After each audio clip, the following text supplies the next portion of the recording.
Hello and welcome again to the last in our series of chats about the famous works of art which we've been using in our acts of worship over the last 4 weeks. And we come to the end of our series and a grand finale with not one painting but two paintings. Yeah.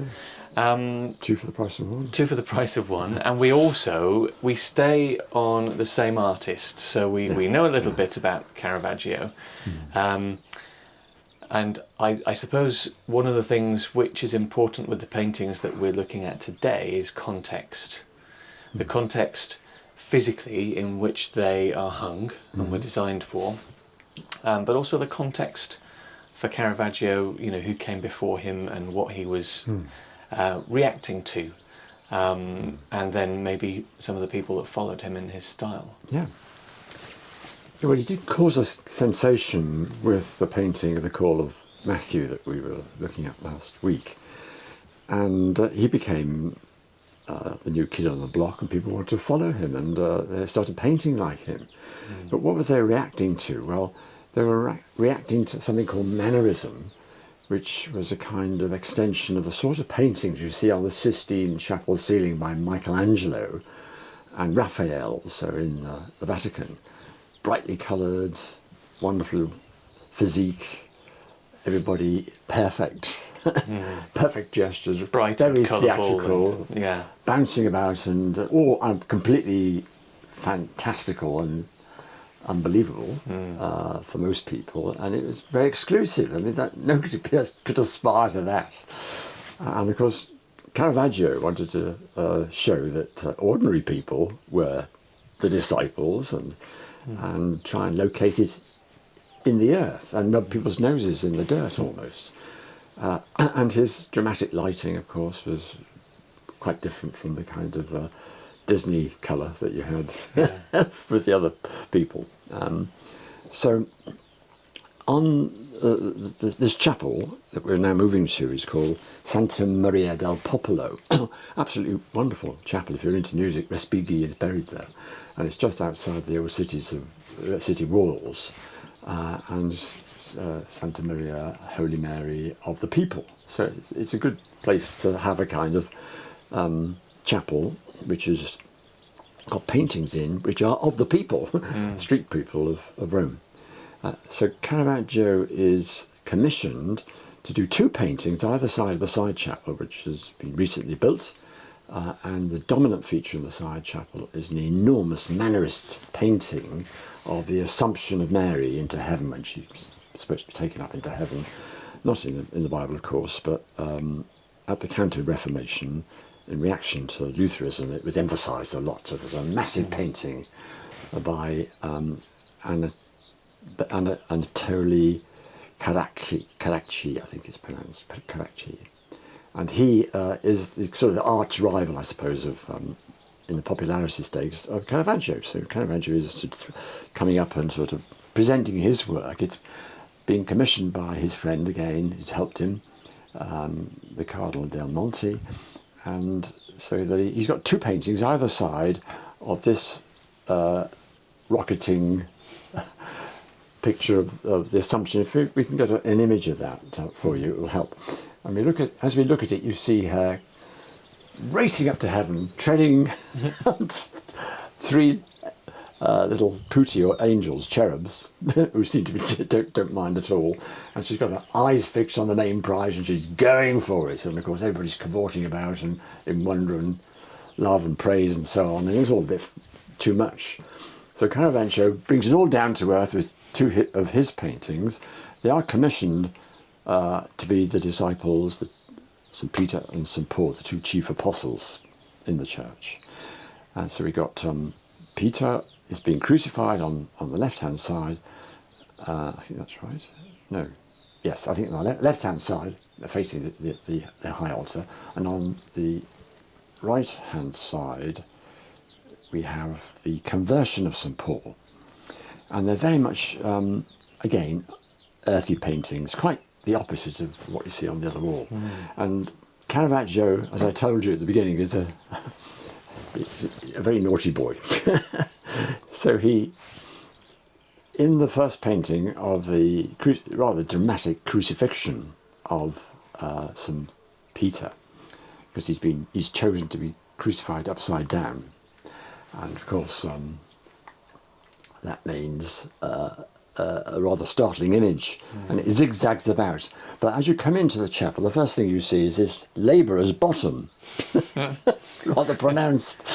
And I suppose Caravaggio say, even though it's Santa Maria del Popolo, very few ordinary people are allowed into this space. It's another tongue-wagging, nose-pulling gesture, I think, from him. But it's still an amazing painting, and it's dramatic, it's horrific. And you'll see, when you look at it, how the characters are getting on with their job. I suppose if you're commissioned to put people to death in such a cruel way, you just have to focus on what you're doing, otherwise it would destroy you.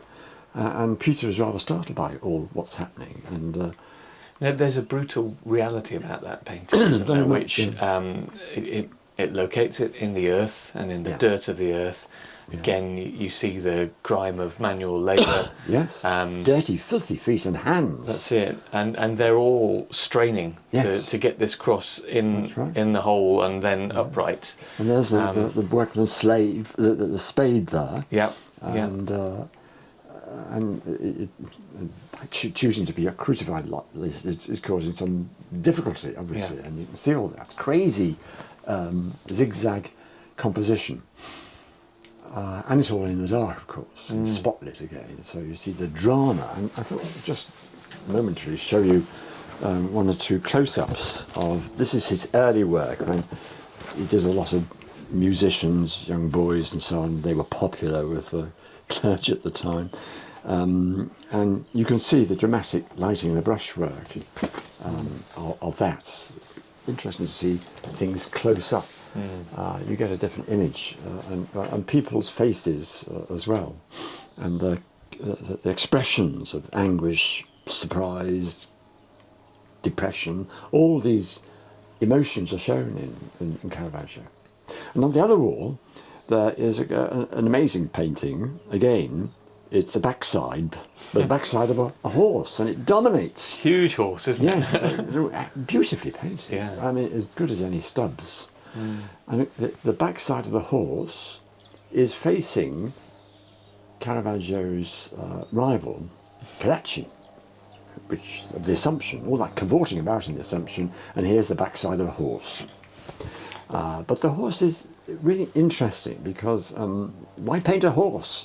Look down, and there's somebody fallen off the horse. Of course, it's St Paul, and it's the story of his conversion when he had just witnessed and probably been responsible for the first martyr in the church, St Stephen, who had been hauled up before the Jewish council, preached a long sermon attacking them, and he gets dragged out and is stoned to death. And as he is dying, he has a vision of the Son of Man, Jesus, standing on the right-hand side of the throne of God in heaven, and dies praying for their forgiveness, like Jesus did. This must have had some effect on this up-and-coming Mr. Fix-It or rising star in the Jewish Sanhedrin, who's been given the commission as a Roman. He's dressed like a Roman soldier, by the way, in the painting, as is the original painting, which you might get a picture up to show people, was much more mannerist, and the people who commissioned it didn't like it because it made Paul look as though he'd not got much clothes on, he was prancing around in a grass skirt, but he'd overdone the Roman soldier's armour, and it looked too much like his body, and it's all rather chaotic. So they rightly dismissed it, and he sold it to somebody else. And so then he produces this very simple image of Paul in the dirt, fallen off his horse because he's seen a bright light which has blinded him. He's heard a voice, which is the voice of Jesus saying, "Saul, why are you persecuting me? I am Jesus." And that had obviously gone home, and he's just there in a state of utter confusion, and arms open, seems to be falling out of the picture into your arms. And that horse, which must have reared up in fear, if there was a horse, there's no mention of it in the Bible, but in the painting, and in the original painting, which was refused, the horse is cavorting about, as it would do. If anyone keeps horses, you'll know how startled they get. But now we see a horse completely becalmed and gently stepping over this man, as horses will do, and a very quiet, Pacific-like groom leading his way and leaving Paul to deal with this moment of conversion. And it's again, we spoke in one of the previous weeks, I think I mentioned the Cartier-Bresson 20th century idea of the decisive moment. Yeah. And you get that real sense in this painting that this hasn't long happened. You know, he's on the floor and he's in the midst of whatever he's experiencing. And it's really quite a gripping scene. You know, it's not a natural pose to be lying on your back like that. He's startled and amazed by something. And I think Caravaggio really captures that sense of drama. He's certainly not getting up and getting back on the horse, as you're told to if you're a rider. He's caught in this moment of complete... His world is turned upside down. And he's taken, in the story in Acts, he's taken to Damascus, where he's going to go and persecute Christians. And of course, people have heard of him and are terrified, or the Christians there. And he goes to see somebody, his name I forgot what the moment. Ananias. Ananias, of course, who is a Christian and has had a vision that Paul is coming, a dream, and he greets him bravely, brother Saul. He becomes Paul, of course. And that must have taken some courage, and baptizes him. And of course, from then on, you can read more about his own account in Galatians 2. He goes off into the desert and, rather to think about all this and to get things right in his head, and comes back and he becomes the apostle to the Gentiles. It's intriguing to me to look back and to try and assume the eyes of the first people who would have seen those paintings in situ. We were thinking a few weeks ago about the context of our own church here in Corston with its medieval paintings and rood screen.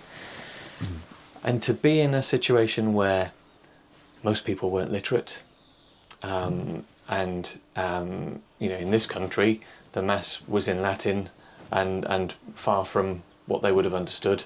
The visual imagery in the churches were an incredibly important communicator of the doctrine, the things that are important to us in our faith, and the stories which build our faith. And so clearly there's a changing of fashion, and you've got Mary centre stage in this particular theatre, if you want to think of it like that. And that was because of the politics of the church at the time. But then to the left and right, you've got these two pillars of the church. One depiction of a biblical story, which is seen as fundamental to the mission to the Gentiles and Paul's missionary journeys. And on the other, you've got Peter, the rock upon whom the church is built, obviously significant in Rome, with the papacy being based there. So that context I find fascinating. How would people have viewed it at the time? And then I wonder, artistically and stylistically, it must have been quite an arresting sight to see two such different styles, two such different approaches, and two such different assertions about what Christianity is about. You've got sacrifice and conversion on the left and the right, and then in the middle you've got this story about Mary, who, at various times in the history of the church, has been venerated beyond almost all else, but without the same kind of biblical backup, perhaps, arguably, as the people like Peter and Paul. The doctrine of the Assumption of Mary was only promulgated by the Pope in the 19th century. There's a rather funny little story about it. It's a joke, of course. Pope Pius, the whatever he was, I can't remember now, ninth, I think, had a vision. They just had the conference, the first Vatican Council, to promulgate this new doctrine. Two new doctrines: papal infallibility and the Assumption of Mary. And in the vision, all that Pius could do was look at the vision of Mary and say, "O Mary, thou art immaculate." So the Immaculate Conception was also sorted out. And to which she said, "Oh Pius, thou art infallible." So it's a rather late, the Immaculate Conception and the Assumption are rather late doctrines of the Church. Of course, the Anglican Church is not too keen on them. But that's just a sideshow, isn't it, really? As you're right, that the politics of the Church wanted to rub people's noses in this new idea about how important Mary is, above everything else almost, it seems. And there is a commission to Peter and Paul, and of course Caravaggio uses that to show, well, these were ordinary people, people you might know. I mean, Paul rather maybe of a different calibre to Peter, but they are both pillars of the Church. And also there's this theme which we've returned to again and again these 4 weeks, which is about the cost of following the call. Yes. And we, as I say, we've seen it in the painting, in the etching, the Rembrandt etching we saw with the young man and all that he had to give away. And here we see it particularly in Peter. The reading that we all know and are familiar with, "Take up your cross and follow me," suddenly has a literal poignancy for Peter, and you can almost see it in his face, as if suddenly that particular verse of Scripture has come alive for him, and he's remembered that Jesus said that, and thinks, "Oh, crikey, yes." In the Gospels, Jesus has a preaching mission. He calls ordinary men and women. In Mark, we're told there are 12 disciples, but there are more disciples in Mark. And the 12 are the ones who follow him. They're like passengers to begin with. They just follow him around.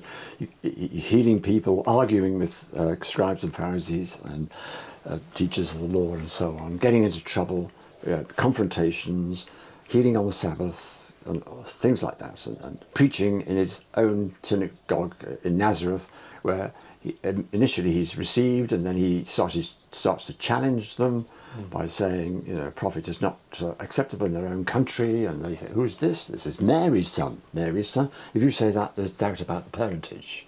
And his brothers and sisters are here, and they've already tried to have him arrested in the previous chapter because he's going too far in extreme radical ideas about God and the way Judaism should be, much more open and mixing with people like Levi or Matthew, and calling strangers like Galileans, and so he's confrontational, and they're just standing there watching it and seeing the ordinary people coming to him constantly with problems of depression or mental illness or physical illness, and just needing help. And he calls out, as it were, the true nature of them. They almost heal themselves, as it were. But he's involved in healing, and he does it on the wrong day. He doesn't care.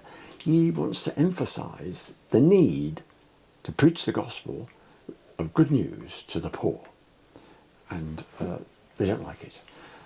And even at home, he's not welcome. He's chased out of the synagogue. In Mark's Gospel, he then commissions the 12 to go and preach, to do what he's been doing. So they're no longer passengers, they're disciples. They have to go off and do it. And he gives a kind of manual. You can go out, you can listen, take a staff, or you can take a pair of shoes, but when the other evangelists write them up, they're not allowed. They just got to go in pairs from town to town, knock on doors, give peace to that house if people receive them. If they don't, just move on, go somewhere else, and talk about the coming of the kingdom, the importance of love and compassion, of forgiveness, and following in the footsteps that Jesus is outlining. And they come back and they should try to share this news, and things start moving on. And at this point, it becomes more serious. Jesus is focused on going to Jerusalem and to confront the authorities, both the Roman authorities and the Jewish authorities, in such a way that he appears to be the Messiah. And that is a political problem. If you're claiming to be a ruler like the Messiah, then the Roman authorities are not going to like it. The Jewish authorities are not going to like it if you're not fitting in with their plans. So he's heading for disaster, and he knows this. He knows it'll involve sacrifice. And he tells the disciples constantly, this is involved, you are going to take up your cross and follow in the same way. It'll be hard for you. You'll be attacked. And you read Mark 13, for instance, and all the problems that are going to come. And in Matthew chapter 10, I think, you have to look, the warnings are there. And they're dumbfounded, but they go on getting it wrong and misunderstanding. And then suddenly, at the resurrection, they do understand. And I suppose at the heart of all of it is this idea of transformation, that Jesus calls the ordinary, and through the things that he says, and then through the gift of the Spirit at Pentecost, they are made new, they're transformed, they're given new abilities, they're given new insights and new confidence. And you kind of see that if you read any of the Gospels, perhaps any of the synoptics, in one go, which I would, if you ever get the chance and you have some time spare, it really is worth doing, because you see the Gospels in a whole different light. But if you do that, you see, in character terms, the transformation in those disciples from green, wet behind the ears fishermen and misfits at the beginning, actually to people who are speaking articulately and confidently in the book of Acts, and who are going out and taking this mission into the world. And it gives us all confidence, because they are ordinary people, but you wouldn't give them a job. You wouldn't, really. They wouldn't get a job in the Church of England because they don't fit. None of them fit. But Jesus does this deliberately because he wants to give people hope.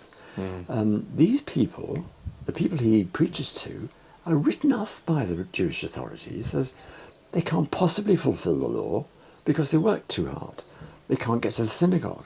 They've given up on it. And Jesus' message, they say, ordinary people, this is a new teacher, we've not heard this sort of stuff before. And they receive it gladly because he has an authority of speaking the truth they recognise. They speak in his language. He tells parables, he tells stories, he's alongside them. And this means something to them. And they start believing in themselves. Even these disciples, the most unlike a tax collector, a zealot, a revolutionary, a fisherman, somebody called Thaddeus that we don't know anything about at all. They are just people, and they are transformed. And there's a confidence in the way that Jesus calls. And of course, we only know what's reported in the Gospels, and we know that sources are shared. And there may have been countless others who were called and didn't follow. We don't know. But what we do know is that when he called, he simply said, "Follow me." Or variations on that theme, "I'll make you fishers of men," or whatever it might be. "Come, follow me, and the rest will come." And that's again what he says in that commission phase that we were looking at in the house group. That you don't need to worry about the words; they will come. Just share in my confidence, essentially. And I suppose that's the quality we might refer to in the secular 21st century as leadership. We might say that a good leader is somebody who inspires confidence in other people. So important. Yeah. People lack it, and it's there. And Jesus believes it was there. He believed that they would follow, and they did. So many did, because there was the gospel spread like wildfire in the first decades of this era. It's everywhere. And because it spread so quickly, we ask the question, how? Well, Paul helps because he tells us and reminds people that you are a new creation, you're a new beginning. You're mere nobodies, he says, and you're turning the world upside down. As Jesus said, you can't enter the kingdom unless you become like a child. So the pyramid with the emperor at the top is turned upside down. The emperor's at the bottom now, and children and slaves and outcasts are now at the top. Paul says there's neither Jew nor Greek, so there's no difference in ethnicity, you're all the same. There's neither slave nor free, so slaves and patricians have to get on together. There's neither male nor female. You're all one, you're all equal in Christ. You all have a job to do, your hand or a foot or an eye or a leg in the body of Christ. And you can't say, I'm better than the other person. The eye can't say to the ear, I'm better because I'm the eye or whatever. You all are subjected to the head, which is Jesus. And the idea of being an organism, a new organism, amongst a corrupt society can redeem it. And the message is still the same. Society needs redeeming. People have forgotten what morality is now. How to behave, how to be kind, how to be loving. It's innately there, just needs to be called out. You just need to believe you can be like this, you can make a difference. And I suppose therein lies the kind of countercultural and maybe slightly political challenge to the church today, aimed at nobody in particular, you understand. But given that the movement that Jesus started was upside down, I think the description of the pyramid of authority and power is exactly right. It's upside down, with the people being the ones who are doing the work and in receipt of grace. Well, when you look at the structures of this world, they don't match the way that Jesus worked. And when you look even at the structures of the church, with our hierarchies and our centralised systems and strategies and all of the worthy stuff that goes on in dioceses and at the Central Church of England and in other denominations too, I can't help thinking it doesn't quite map onto that model, and whether we need to find a way of living with that tension of being in a system which is hierarchical and does have authority systems and processes and procedures and paperwork, but at the same time recovering some of that fleet of foot evangelism and mission that we see, in the early church especially, where they just go, and if people receive them, they receive them. I think you need a sense of humour about it, like Caravaggio. Yeah. He sends it up beautifully. And somehow or other, even the Gospels do that. Jesus is executed on a political charge. The sign above the cross was Jesus of Nazareth, ordinary bloke, King of the Jews. And he's a king with a crown of thorns, and his throne is a wooden cross. So this idea of kingship is reversed. We just witnessed the coronation, which was making references to all this in the opposite presentation. And of course, his kingship is of another world, he says to Pilate. It's different. And doesn't mean it's a heavenly kingdom. It's a world that he's trying to bring about through his preaching, his teaching, and his behaviour, and his love for people, and the offer of renewal constantly. I think the Lord's Prayer says it all. The Lord's Prayer is about Jesus, really. Our Father, who art in heaven, he was focused on the Father. Hallowed be thy name, giving him the honour. Thy kingdom come. That's the message constantly. The kingdom is here. The good news is breaking in.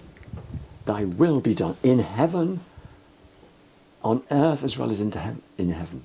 That's his prayer. The vision of heaven is people living together in harmony and peace and forgiveness and compassion, and it's got to be made real on earth. And so on. So it's a case of bringing that about, believing it of people. They're capable of it. Just allow it. Just believe it. Have confidence. You can do it. It's there. Let it out. And it's that whole business somebody said last night about small steps. Yes. And do what you can, not what you can't. And so when we do feel shackled by whether it's the institution of the church or the way society is or politics, then I think that's where we ought to remember this top-down, bottom-up kind of contradiction that Jesus presents us with, and realise that we've got to be the change. So who was it who said that? I can't remember who said that now. Be the change you want to see in the world. Yes, it's a good. And I think it's such an important message for us, because we can complain about the way things are and bemoan our politicians and celebrity culture and social media, or we can roll up our sleeves and in tiny steps, sometimes faltering steps, we can aim to make the world better. But it starts in having a real understanding of who we are. And I think, to bring us back to the paintings, I think that's what Caravaggio does so well. Oh, yes. I think he takes what has become a chocolate box kind of faith, a biscuit tin faith, and he's brought it right back down to earth into the soap opera and said, actually, people die for this. Yes. And they don't die in a pretty way, they die in an ugly way, and it's messy and horrible. Yes. And look, here's a horse's behind for you as well, just to make you realise that the world is a real place. He's a very naughty boy. Yeah. He's accused of murder, actually. So he's very violent. But he certainly had a sense of humour. He could pull people down to their level, as the Magnificat says, the rich will be brought down a peg or two. It's important to have a sense of humour, and he certainly had it. And again, somehow or other, God speaks through a person who could have been convicted of murder. And just like Matthew, they can be there's hope for all of us. Of course, we can all be used for the mission of the church. Well, I think that's a really appropriate place to tie off our discussion.